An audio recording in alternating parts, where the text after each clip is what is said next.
Alam mo ba na ang mga AI companion na ginagamit sa mga ospital ngayon ay nagbibigay ng magkakaibang payo sa loob lang ng ilang minuto?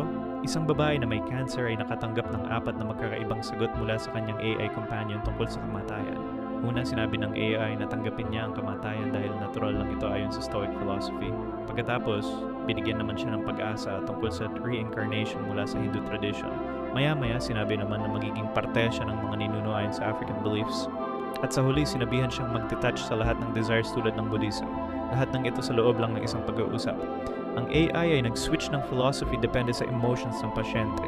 Minsan sinasabi nitong lumaban ng matapang tulad ng Norse warriors, minsan naman surrender peacefully tulad sa Taoism. Ang problema, ang mga ancient wisdom na ito ay hindi compatible sa isa't isa.